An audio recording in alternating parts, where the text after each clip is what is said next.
But have you ever seen a player in any sport? We did this, by the way, when the man retired the first Correct. time. Yeah. And We did it when he came back. We did it when...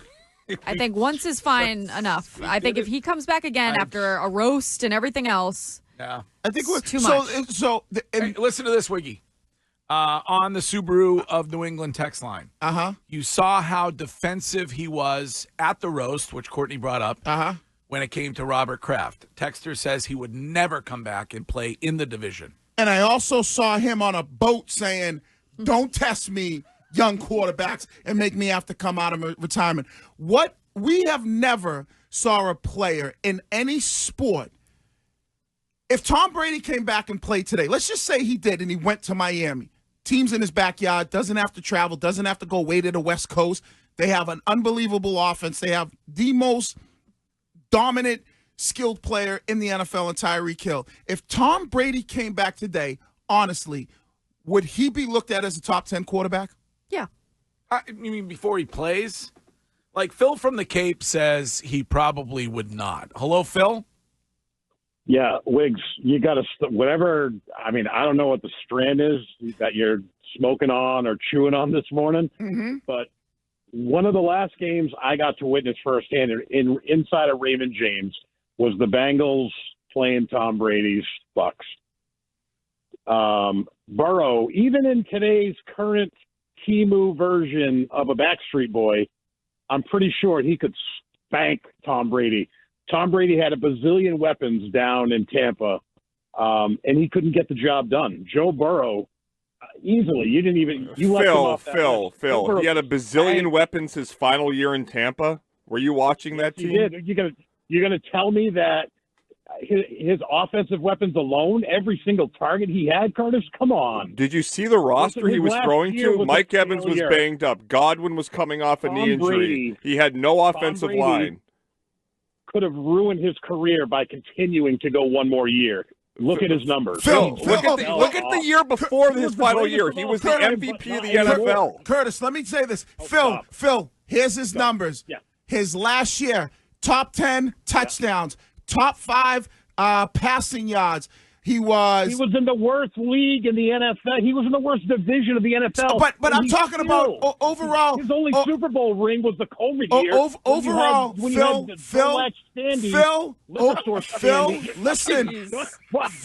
Phil, overall, he was third his final year in passing yards with almost 4,700. He was behind Justin Herbert and Patrick Mahomes. Third, he was top 10 when it came to touchdowns. He had 25 touchdowns and only 9 interceptions.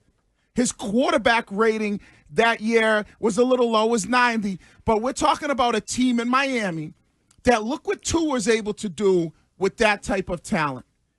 Stop with the Tom Brady. If he comes out of retirement, you can't touch the quarterback. The Fox job will wait for him. Yes. Do you think you can rip Brady. Believe me, there's things to rip. Tom Brady's final year in Tampa, that team was a disaster. Yes. The Gronk was out. They had the offensive line was in shambles. His starting center got injured in the preseason. Chris Godwin was coming off an ACL injury. Like, it was a really, really bumpy ride. The year before, so they win the Super Bowl. His best season in Tampa was his second year. He was second in the MVP voting. He had 40 touchdown passes. I don't know if he can still do that, but if I am Stephen Ross and I have this team that's ready-made, I would absolutely entertain it. Oh, maybe he can't put up those numbers, but let me ask the room this question. If Tom Brady's your quarterback, statistically, does he have better numbers than Tua would have if Tua was healthy? Who has better numbers this year if they're both healthy? Tom. I think probably Tom Brady does. I don't, but you don't know. Like, a year is a long time to be out of it when you're his age. Yeah, but he's not. You know that. I understand, but and it's so easy. Like, I mean, he doesn't take anything easy, but it's so easy to do the television thing and to wait till you get your equity stake in the Raiders. Like, why? But what does Tom love?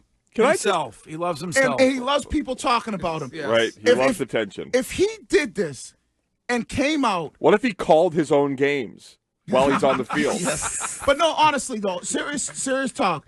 if he did this and came out and did what we think he could do, he's already the greatest quarterback. He would be like talked about in a whole nother level of. Well, he'd also be talked about poorly legacy-wise if he comes back and he's not that good. Yeah, but he has 7 Super Bowls, so those will really go away. Right. In 100 years, nobody's going to remember how he came back. And I would just like to say, B. Souza, 340, the people that have this belief where they say, the only reason the Bucs won the Super Bowl was the defense.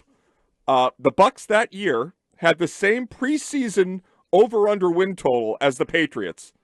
The Bucs were the losingest franchise in the history of American team professional sports. They won 7 games with Jameis Winston. They won the Super Bowl with Tom Brady. He elevated that entire organization. I mean, if you're the Dolphins, like we talked about Mac Jones, who else are you going to go and get? Mac Jones. Tannehill. Right. Right? Ryan Tannehill, he's available. You could trade for Russell Wilson. Right. He's available. Colin Kaepernick. Right. He's available. Or guess what? There's a guy who lives 5 miles away from your stadium. You can go pick Bailey Zappi up off the Kansas City Chiefs practice He's squad. available. Or you could say, hey, Tom, listen, you're 5 miles away. You don't. You only time you got to be here one day a week. No, you'll be here for a couple of days, but it's easy to get here. You know, the only time you got to worry about traveling is when we play on the road. Well, you could probably trade for Zach Wilson. Right. You could still see your kids. You could still do all that stuff. You're in the place that has been trying to woo you or was trying to woo you heavy. And look at the talent. And you got a great offensive mind in Mike McDaniels. Yeah, but Greg brought up the point about if he came back and was not good. I know, Curtis, that overall as a nation, as the world, we'd never remember. But Tom, I think that's in the back of his mind of like, if you come back, he would never forgive himself. But he came back. He ended on a bad note. Right. He'd be trying to correct the loss that he had to the Cowboys in his final game. Do you think Tom Brady has a mindset, if I come back, I'm going to be bad? No, but I think that you and- have to be realistic that you are getting older, and the fact that you did end on a bad note, you better come back looking pretty damn good. And do you think, based on him calling games and him watching, he goes, Deshaun Watson, and I'm up here doing this, and this, I'm calling the game. You don't think that Brady goes, I could do better than this? I understand Brady's made a lot of claims about how the game's gotten easier. I don't think that the game has changed that much from his last snap to where we are now. Do you agree with this text message that if he came back and beat Patrick Mahomes, it would be the greatest sports story ever? Yeah. I don't know if it's better than the original one that Wiggy was a part of with the Patriots, red, white, and blue winning after 9/11. That doesn't matter. This is that would be the greatest sports story ever. A guy takes 2 years off. He's the greatest quarterback of all time. He goes, does a couple football games, comes back, and next thing you know, he's hoisting the Lombardi Trophy. Yeah. At 40, what is he, 46? He'd have to wait on the ownership stake in the Raiders. He'd have to. Why does he care? Who cares? He doesn't care about that. That still will be there. What's he, 40? And the three-peat, too? That'd be pretty big. What's he, 46? Oh, my God. And he would win the Super Bowl where it all began.